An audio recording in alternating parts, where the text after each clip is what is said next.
건축사. 이름만 들어도 웅장함이 느껴지는 단어다. 건축가의 시초라고 할 수 있는 석공은 예로부터 과학기술과 예술의 백미로 불렸다. 살구나무 숲이라는 뜻을 갖고 있는 행림은 장소와 공공의 열망, 그리고 자연과 건축의 영역 사이에서 늘 고민한다. 설계 부문 국내 5대 전문기업으로 꼽히는 행림의 설계 총괄이 말하는 건축가의 삶이란 어떤 것일까?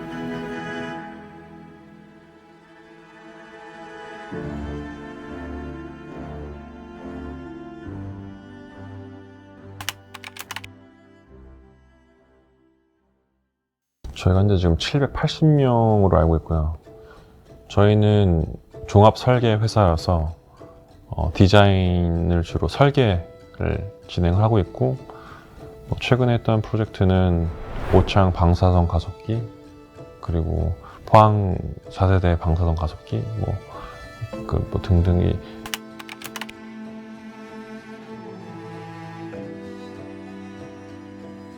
이원재 이사는 회사에 대한 소개를 해달라는 요청에 조심스럽게 입을 열었다.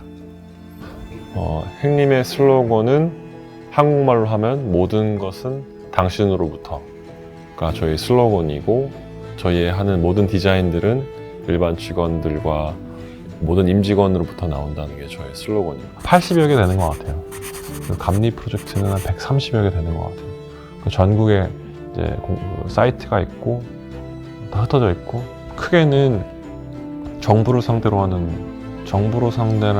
그런 프로젝트들이 많이 주요가 되고요. 민간 프로젝트 그리고 국방 프로젝트로 나눌 수 있을 것 같은데, 설계로 봤을 때 정부를 상대로 하는 프로젝트는 80% 정도 되는 것 같고요. 이원재 이사의 설명을 듣다 문득 궁금한 점이 생겼다. 현대 건축 설계와 전통 건축 설계는 어떻게 다를까?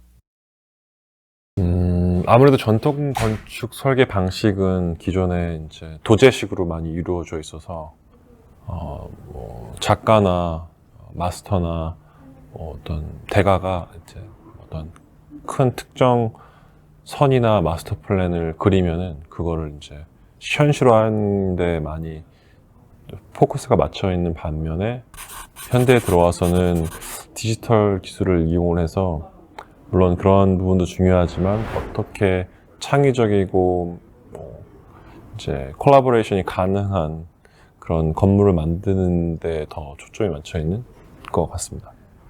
저희 회장님 이하 이제 회사 설립 모토 자체가 사회적 가치, 그러니까 사회에 기여하는 회사를 만드는 게 초점을 두고 있고요. 그 행림이라는 단어 자체가 사회에 기여를 하는 건데, 그거는 여러 가지 방식이 있겠지만 저희는 저희 기술, 노하우, 그리고 지식으로 사회에 환원하는 것, 그리고 이외에 다른 여러 가지 방법으로 환원하는 것에 대해서 많은 고민과 관심을 가지고 있고,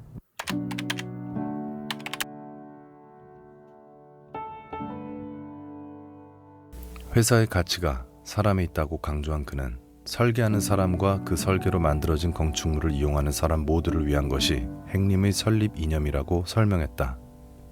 환원, 사회적 가치라고 한다면은 봉사활동이나 헤리치 이렇게 NGO나 그런데 이제 도네이션 하는 방법도 있겠지만, 저희 같은 경우는 정말 질 좋은 건축물을 만들어내고 인재를 양성해서 이 산업에 기여하고 산업이 잘 돌아갈 수 있게 하는 것이 아마 저희의 첫 번째 미션일 것 같고요.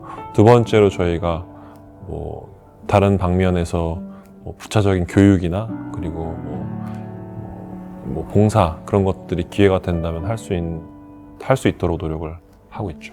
행림의 장점 중 하나는 현장 설계 자유 경험. 저희 현장 설계를 진행할 때 1년차부터 9년차까지 다 본인의 아이디어를 내서 경합이라는 프로세스를 좀 거쳐서 안을 선발하는 경우가 있습니다. 지금도 여러 가지 프로젝트를 진행하는데, 신입사원 1년차나 소장님들도 안을 이제 본인의 아이디어를 내서 그거를 이제 공평하게 경쟁을 하고, 좋은 담론과 논리적인 논쟁을 통해서 좋은 디자인을 도출해내려고 하는 것이 저희 행림 회사의 문화라고 보시면 될 것 같습니다. 저는 생각보다 이 아이들 가르쳐 보면은 실무적인 것보다 제가 더 관심 있어 하는 부분은 아이들의 이제 창의력 부분을 더 관심 있게 봐요. 제가 관심 있는 부분은 어떠한 논리적인 과정을 통해서 존재하지 않는 건물 혹은 새로운 것들을 만들어내는 게 굉장히 가치 있는 일인데 대부분 제가 봤던 많은 학생들이 약간 우리나라 약간 입시 풀듯이 1 플러스 1은 2라는 정답을 항상 갖고 미리 접근하는 부분이 있어요. 근데 건축이나 어떤 창작 예술 분야는 마찬가지로 어떤 수학적인 논리적인 이렇게 저희 고등학교나 대학에서 배운 그런 과정의 루틴을 적용하는 게 아니라 본인만의 되게 창의적인 생각할 수 있는 방법을 기르는 게 되게 전 중요한 과정이라고 생각해요.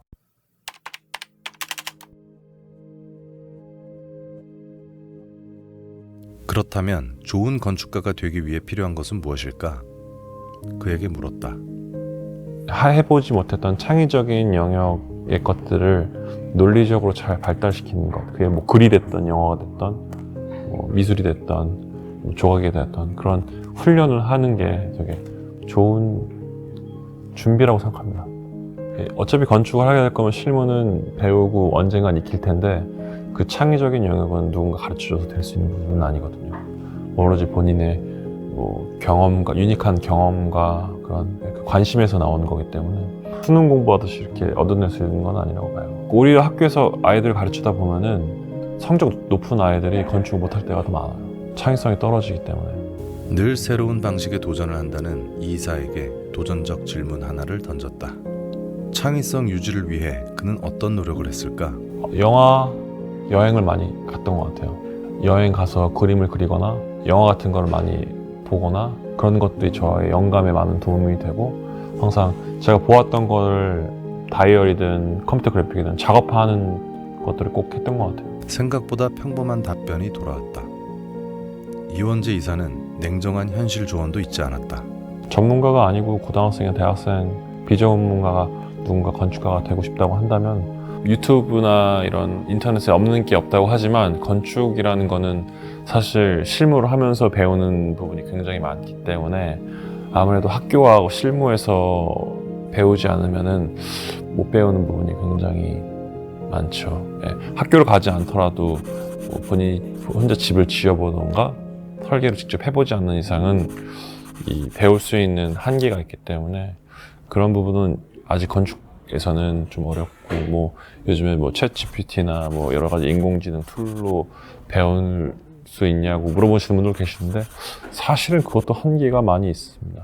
왜냐하면 저희가 일단은 대지의 용적률 건폐율에 맞게 건물을 설계하는 것뿐만 아니라 인문학적인 배경, 그리고 법적인 배경, 구조적인 수학적인 배경들이 들어가서 종합적으로 고민해야 할 부분이 많기 때문에 그것을 새로운 과정에서 배울 수 있다는 거는 조금 어려울 수는 있는데 온라인 수업 같은 거나 대체 수업은 가능할 것 같아요. 근데 그것만으로는 좀 부족할 때가 많이 있는 것 같아요. 무에서 유를 창조할 수 있는 건 아니거든요.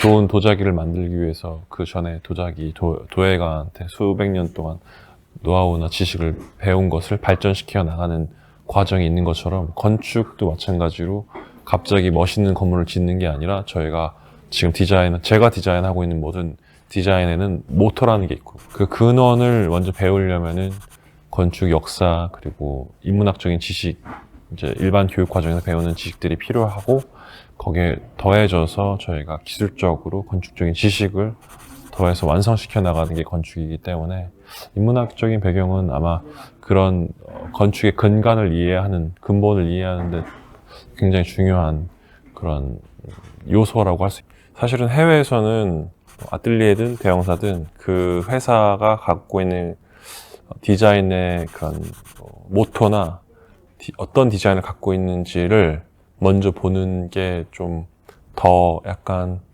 보편화되어 있는 것 같아요.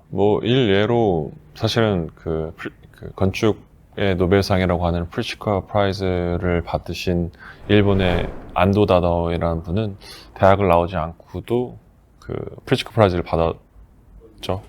근데 이제 현대에 와서는 이제 대학이라는 교육 과정을 통하지 않고서는 이제 건축을 하는 게 좀 무리가 있고, 한국이나 어느 나라에 가서도 이제 라이센스를 따는 게 좀 한계가 있는 부분이 현실적으로 있죠. 근데 아마 뭐 보편적으로 이렇게 프로세스가 정립되어 있는 거라고 생각하지는 않지만, 건축이라는 거는. 근데 일반적으로는 건축 5년제 그리고 석사 이렇게 학위를 하고, 그 다음에 이제 회사에서 뭐 일정 기간 일을 하고 면허를 따서 수련하는 것이 아마 보편적인 커리큘럼이라고 생각되어지죠.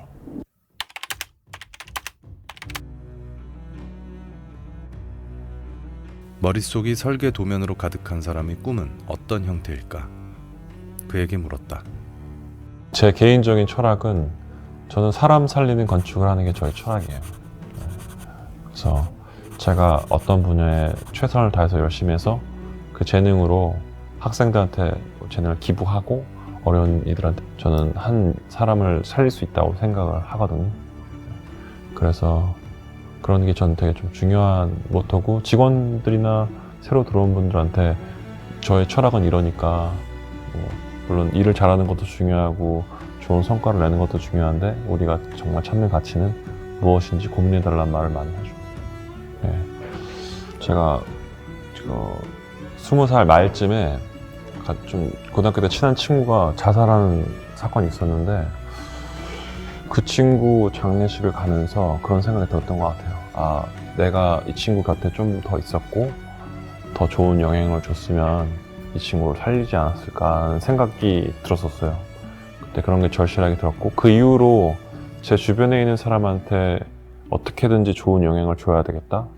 그것들이 어떻게 보면은 제 친구같이 이렇게 자기를 스스로 해야 하는 그런 어려운 상황이나 그런 어려운 역경에 있는 사람들을 구할 수 있다는 생각이 들었고, 제가 그런 좋은 선한 영향력을 주려면은 저한테 스스로 능력이 있어야 되고 영향력을 줄 수 있는 그런 준비가 되어 있어야 된다라는 생각에서, 그때부터 사람 살리는 건축은 그냥 제가 어떠한 특별한 능력이나 그런 게 있는 게 아니라 그 주변에 있는 사람한테 좋은 영향력을 줘야 하는 사람이 되자라는 뜻에서 사람 살리는 건축이라고 전 스스로 철학을 갖고 있죠. 어쨌든 그 친구의 죽음으로부터 시작된 그런 저의 스스로의 생각이긴 한데, 뭐 제가 이제 저의 삶으로 돌아왔을 때, 저희 개인적인 일이나 학업을 진행하면서 느꼈던 거는, 어떻게 하면 이런 친구들을 혹은 주변에 영향력을 줘서 이런 사람들을 살릴 수 있을까, 혹은 뭐 가난하고 그리고 이제 힘든 사람들을 도와줄 수 있을까라는 생각에, 금전적인 것도 가능하지만, 그러니까 제가 뭐 학교에 있었으면은 뭐 주변 친구들한테, 그리고 회사에 있으면 주변 동료들한테, 뭐 어떤 커뮤니티 있으면 그런 커뮤니티 친구들한테 말로써 따뜻하게 친구가 되어주고 함께 울어줄 수 있는 그런 동료가 되는 게 가장 큰 영향력이라는 생각이 먼저 들었고요. 그렇게 하다 보니까 제가 어떠한 영향력이나 제가 들어주는 사람이 되려면은 제가 어느 위치에 있거나 그분들한테 어느 정도 이런 리스펙을 받는 자리에 있어야 되겠고, 그 실력이 있어야 되겠더라고요. 왜냐면은 실력이 없으면은 어떻게 보면은 또 사람들이 잘 귀를 기울이지 않는 부분이 있기 때문에, 그래서 뭐 선생의 자리든 뭐 리더의 자리든 뭐 어떤 팀원의 팀장의 자리든, 그런 분야에서 제가 현재 하고 있는 모든 일에서 주변 사람들한테 그런 영향력을 주려고 저는 노력을 하죠. 예.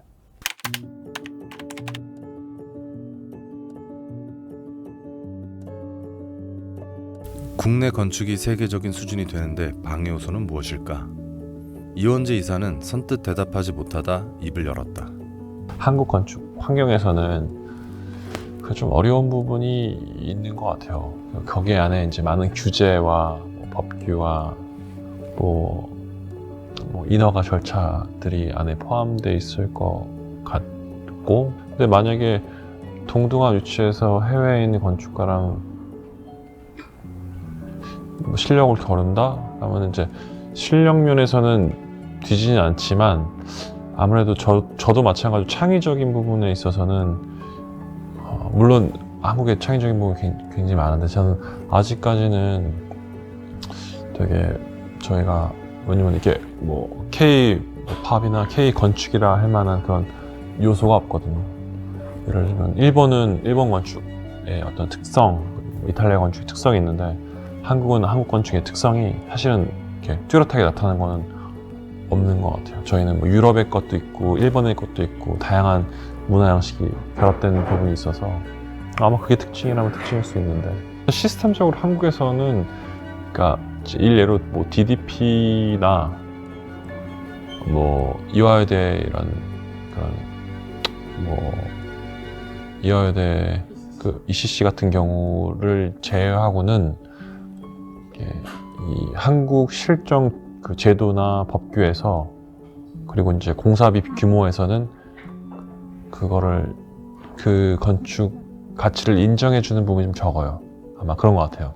그래서 해외 같은 경우는 공사비가 많이 늘어나도 뭐 4배가 늘어나도 이제 인정해줘서 하는 경우가 있는데 유독 한국에서 그런 건축을 할 때는 우선 정부 예산 규모 자체가 작고 그리고 일반 클라이언트도 그런 큰 규모의 프로젝트를 하는 클라이언트는 많지 않고 그래서 아무래도 큰 멋있는 이제 프로젝트를 하려면은 정부에서 하는 프로젝트들이 많은데 그럴 때 아무래도 예산이 적기 때문에 저희가 이제 디자인 한계에 부딪히는 부분이 많고 그 예산이 적은 이유는 건축이라는 가치를 그만큼 인정을 못 받고 있기 때문에 예산이 작은 걸 수 있을 것 같아요. 반대로 뭐 컴퓨터공학이나 물론 K-팝에는 뭐 많은 투자가 돼서 그 예산으로 충분히 넉넉하게 감당할 수 있는 그런 것들을 할 수 있는데 건축은 예술로서 아직 한국에서는 인지가 안 되기 때문에 아무래도 DDP 같은 자아DD가 했던 DDP 같은 거는 공사비를 뭐 외국 건축가니까 몇 배 늘려주고 하는 경우도 있지만 한국 사람한테 그런 혜택을 주거나 배려해주는 뭐 제도나 뭐 그런 뭐 것들이 없는 거죠. 근데 거기에 정치 영역이 좀 들어와 있어요. 왜냐면은 경제나 정치 영역이 들어와 있는 게 뭐 구청사나 신청사를 지어도 멋있는 작품을 만들 수 있지만 시민들이나 정부 예산으로 시민들의 돈으로 하는 거기 때문에 너무 아무래도 건축가가 막 자기의 욕구를 풀면서 화려한 디자인을 다 수용해 줄 수는 없는 부분이기 때문에 그거에 대한 적정 수준이 있는데 아직까지는 그런 예술적인 가치를 인정을 못 받는 정도의 예산 그리고 아마 그 시민들이 쓰는 그 돈도 아마 뭐 정치 쪽에서는 그런 것을 보편적으로 받아들여서 많이 예산을 편성 못하는 거 아닐까라는 생각이 들죠. 정부 예산을 허투루 쓰지 않으려는 노력의 일환이라고 볼 수는 있을 것 같아요. 그래서 정말 알뜰하게 쓰는 것 같다라는 생각은 들죠. 근데 그럼에도 불구하고 건축가 입장에서는 그런 이제 건축가가 할 수 있는 그런 가치나 그런 걸 존중해줘서 저희가 할 수 있는 뭐 비용 산정이나 그런 것들 인정을 많이 해주길 바라는 게 있죠.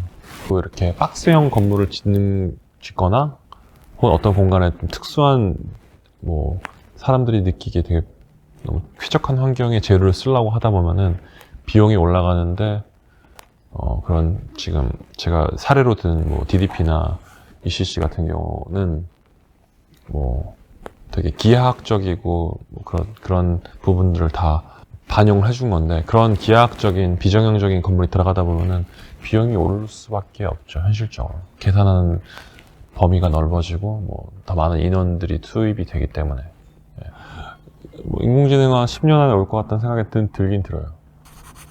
그래서 건축가가 필요 없이 클라이언트가 스스로 건물을 짓고 개발 행위를 할 수 있는 날이 10년 안에 올 수 있다는 생각은 들고 사실 현재 저희가 저희 회사도 챗GPT나 미드저니 같은 걸 사용을 해서 디자인 그 과정 속에 적용을 하고 있긴 하죠.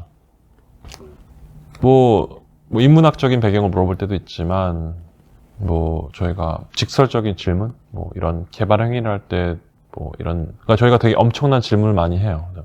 뭐 개발 행위를 했을 때 이 수익률이 나올까라는, 그리고 혹은 되게 본질적인 건축의 가치론에 대해서도 질문한 적도 있고, 혹은 뭐 간단하게 뭐 법규에 대해서 질문한 적도 있고, 그리고 뭐 미드저니에다가 저희가 입혀서 디자인을 새로운 걸 해내려고 할 때 브레인스톰을 해줘 이렇게 물어볼 때도 있고, 예, 그리고 미드저니에서는 저희가 생각했던 키워드나 그런 모티브를 넣어서 다시 디자인 해낼 때도 있고요. 그래서 그걸 다시 실무에 적용해내기도 하고요. 어느새 1시간이 훌쩍 넘은 시간. 준비해온 마지막 질문을 꺼냈다. 인공지능이 바꿀 건축 산업의 미래. 그의 생각은 이랬다. 우선은 건축뿐만 아니라 모든 창의적인 영역에 있어서 직업군이 많이 사라질 것 같다는 생각이 진짜 들고, 직업군이 사라졌을 때 사람들이 새로운 일을 찾아야 되는데, 이제 집합체 회사보다는 프리랜서나 개인 간의 그런 직업군들이 더 많이 늘어날 것 같아요. 저희의 아마 경영지원본부만 남기고 아마 다 프리랜서화 될 수도 있다는 생각이 들어요. 그 정도로. 네, 그 기술을 보면 수요는 그대로 남아 있는데 이제 굳이 조직이라는 회사라는 그런 규모에서 일을 할 필요가 없어진다는 거죠. 근데 그래서 이제 사실 창의적인 영역, 아까 말씀하셨는데 창의적인 영역도 이미 많이 넘어왔어요. 인공지능이. 그것도 사실은 뭐 이세 들고 다니 징계 놀라지 않을 정도로. 그래서 대비를 어떻게 해야 할까?